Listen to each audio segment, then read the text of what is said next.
Hey, happy Juneteenth. Happy Juneteenth, y'all. How's it going? Yeah, I'm going to do that. I'm going to be that guy. Don't mind the mess. There's a little mess back there. Don't mind it. You're not minding it. You're looking at the very nice painting and the little bit of the movie I was watching for a little bit before I relaxed and perused through my movies that I have seen all the way through. Anyway, happy Juneteenth. This is the day in which June 19th, 1865 is the day that a nice man floated a boat down to the Galveston shore in Texas and said, "You guys are free, man. Stop working." And then the slaves were all like, "Yeah, I knew we were supposed to stop working. You right." I apologize if you feel that's painfully trivialized or too funny, but hey, it's kind of pretty much what happened. Emancipation Proclamation was signed in 1863. But Texas was like, no, we want some cotton and new cotton shirts this year. So we're going to keep on making y'all pick. And there's nothing y'all can do about it. And y'all don't even have proof. So there's that. Anywho, what to talk about today? Well, we can talk about the fact that I am here. I am alive. I am well. You guys are there as well. Also, should probably throw it out there if I have not already said it. All of the expressed opinions are pretty much satire. They're all satirical jokes. They're all jokes. Maybe a shred of my opinion is in there, but unless I'm sitting across from somebody on the couch and they're asking me those questions, then you'll get those answers if I decide to answer them. Otherwise, it's all satire. It's all jokes. All up until the moment when I say, okay, seriously, real talk, I'll say what I need to say. All right, that's the end of the real talk, and I'll keep it moving. That's how it goes. Welcome to Nephew Spot. This is video 2. I'm going to stick this thing out. I'm going to maintain some consistency because I want to practice getting on video. I want to practice framing things and getting a good practice going of just staying really consistent about being entertaining and being funny and just keeping things light. Some of the news that I sat out there and watched today is there's a man out there from a very popular social media game called Pop the Balloon. I don't really know what it's called. It's apparently a game show where, fine black gentlemen like myself show up and there's a line of lusciously elegant ladies, black ladies, who are all holding balloons and they pop them upon the time that they see you. And then you go to that person who then popped the balloon and you ask, why did you pop the balloon? Was I ugly to you? Was I ugly to whom and them too? Ooh. Anyway, yeah.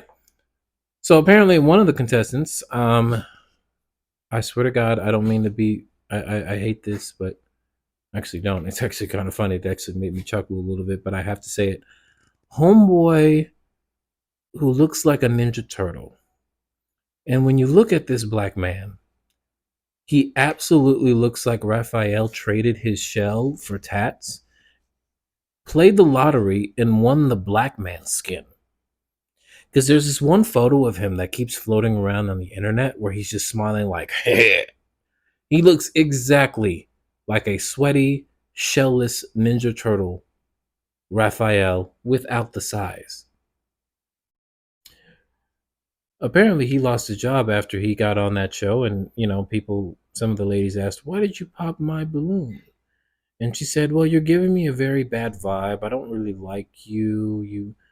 You kind of look like a Ninja Turtle, hence where that came from." And yeah, he said some very things. He's like, "I'm a worldly man. I read the Bible. I'm a plumber, and I make 100,000 a year." Side note: I feel like that's true. I don't know. Like trades are not the same anymore. You know what I mean? So I feel like he wasn't lying, but then he kind of was. Like he ain't pulling no 100,000. Maybe like 95 or 85. Well, 100,000? 100,000? I don't know. But apparently, a lot of women, after they saw that episode of Pop the Balloon, they called his job 100 times, 500 times, apparently, and he got fired. And it's also coming to light that he is actually a very dangerous man. Um, he tried to coerce another young woman away from her family. Her story is available on Twitter if you guys want to look it up. It's actually kind of crazy. Um, Homeboy actually put sugar in her tank. That is alleged. I say alleged not to say that I'm protecting him, but I will say this. I am joking a little bit, but I'm a little serious. First time I got to be serious with y'all, you guys. Real serious note. I feel like all the negative things that they're saying about this man is true. Because it's just something about how it's one thing if one woman is saying something and maybe another is saying another thing. But if one or two women are coming forward and then the other ladies on the game show have like Pop the Balloon, and mind you, Pop the Balloon has some inaccuracies too. Like the ladies on that show have a remarkable penchant for tearing down confident black men. They just do. It's just the damage shows in the dating world. Apparently the dating pool has pee in it. Apparently, it's really bad out there on the dating pool. So I think there's just damage on both sides, on both battles of the sexes, and people are sorry. That's my dog Chester. They're very unclear on. People are very unclear on what healthy is or what healthy looks like. Sometimes it looks good, sometimes it looks bad. I've made my mistakes, others have made theirs. We all move on, but on a just keeping the serious note, it might be true about man's, and I don't want to believe it, but lately the brothers who getting up on some of these shows be really off. Like there's a whole other Facebook thing about the same dude who's talking about, oh, this girl stole $500 from me. If y'all find her, I'll pay you $500. The way that whole thing like disseminated too, that's the first time I've said it out loud. I think dude might be on something, like just some unresolved issues. Yeah. Because the ladies on the game show said kind of the same thing. He's giving like really toxic. He's giving toxic straight. Like he's so straight, he's happy to be ashy. But he doesn't really believe in moisturize because it gives you a fruity side. Yeah, that's what it feels like. In any case, this guy lost his job. There's a whole other bit of drama disseminating from that. You guys should definitely check it out. Other news, well, maybe you guys won't check it out because it's not like he's Diddy the Diddler. Other random news, Taylor Swift apparently snots a lot on stage. Moving on. Justin Timberlake got arrested. And I think a lot of people are quietly celebrating about it. It's like weird. But it's also like it's long-winded revenge on the fact that he like exposed Janet Jackson. And some of y'all will say, well, that was planned. I don't know. Janet Jackson took kind of a hit in the public eye. And even if it is, why she got to take a hit? Why can't he take a hit like this? And apparently Jessica Biel is leaving him because he had all of the powders in his system. He had all of the powders. He had like Molly, Coke, dried psilocybin mushrooms in powder form, all mixed into a martini. And he crashed his car somewhere, and then the cop pulled him out of the car, and he's just like, I had one martini. Nah, dog, you had half the desert. You had half of white sand to go with that martini, because that is crazy. If they looked at you and said, yeah, we need to put you in cuffs, you did nope. We're not gonna act like this man is a saint. You know, a lot of these guys are saints. I also had a very weird thought. Sorry, end of my serious note with Ninja Turtle guy. But as far as the rest of the Justin Timberlake stuff, this is all out there. It's all news. We all see it. That is the end of the serious note.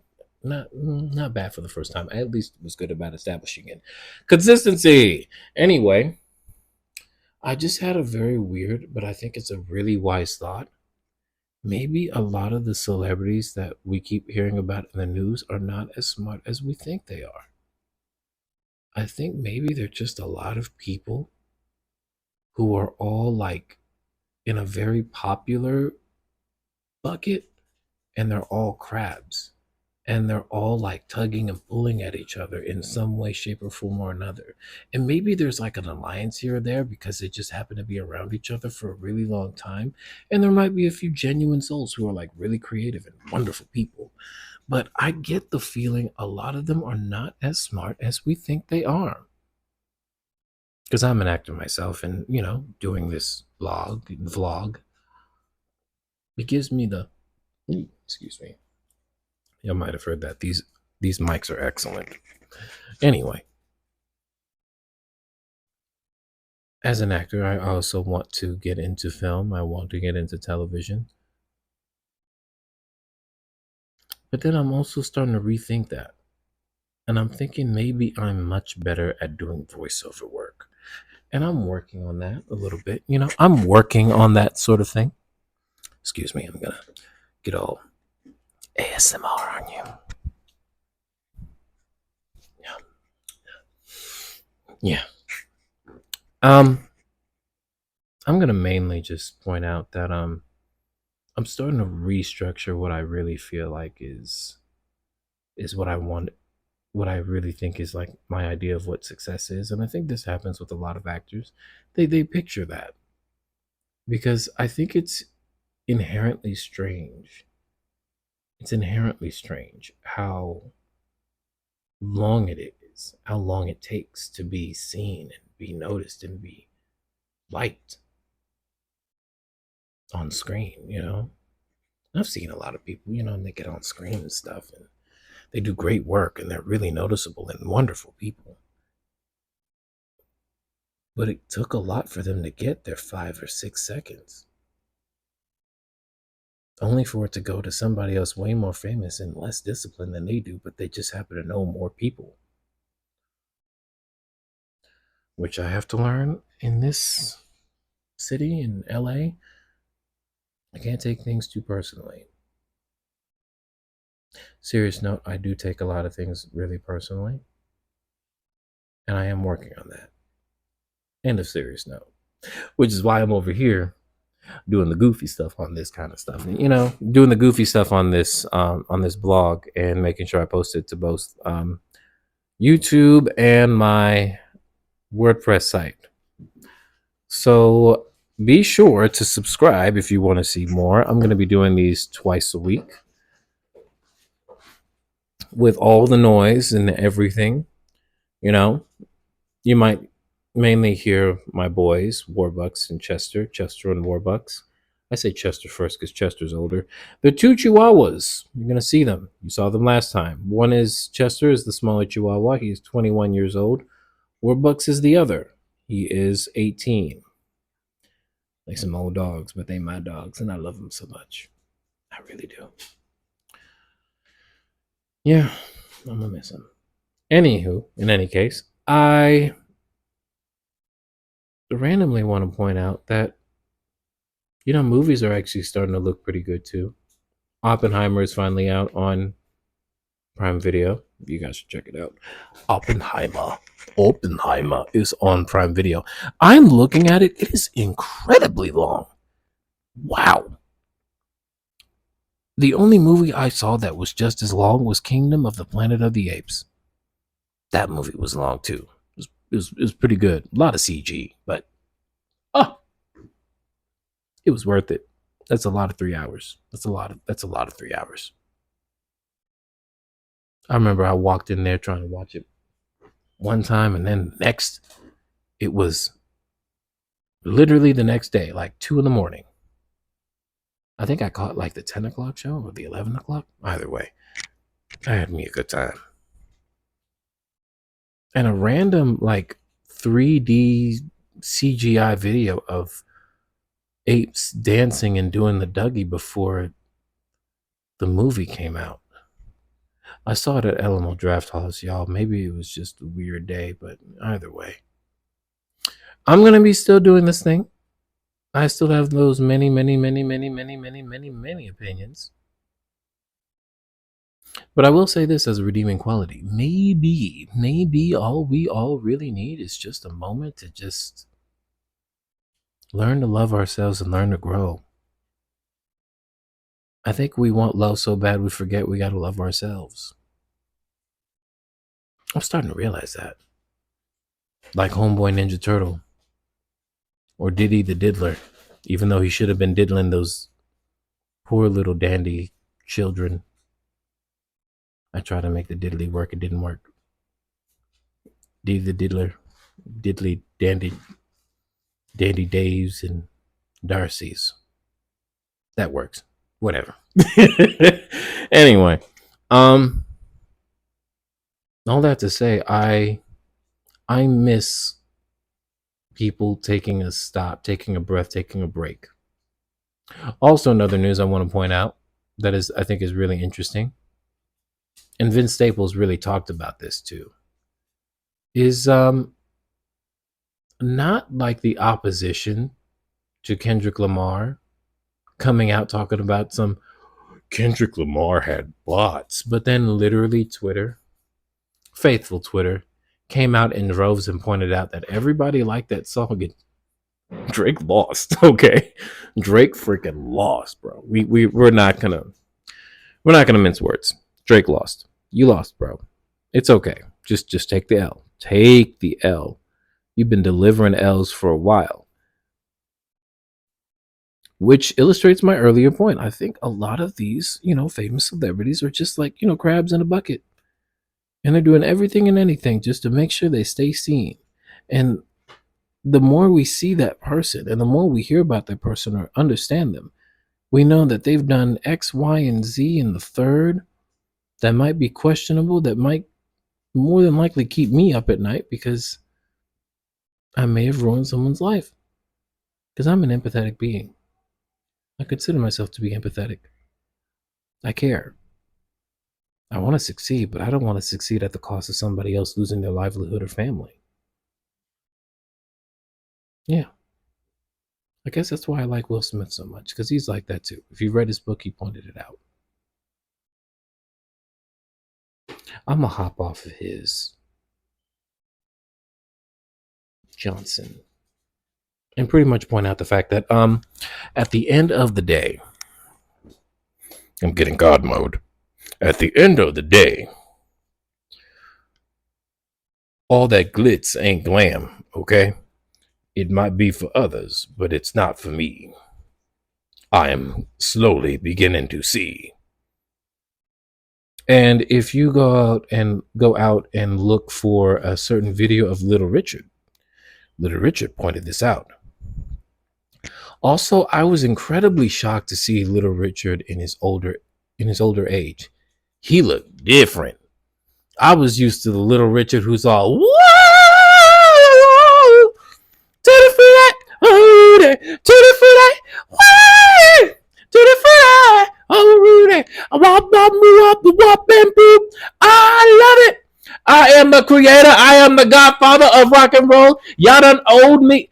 I realized, I think I may have said this in another creative endeavor. I think Little Richard was tooting his horn as hard as he could because nobody else was. I think that's literally why. And we just learned to love that about him.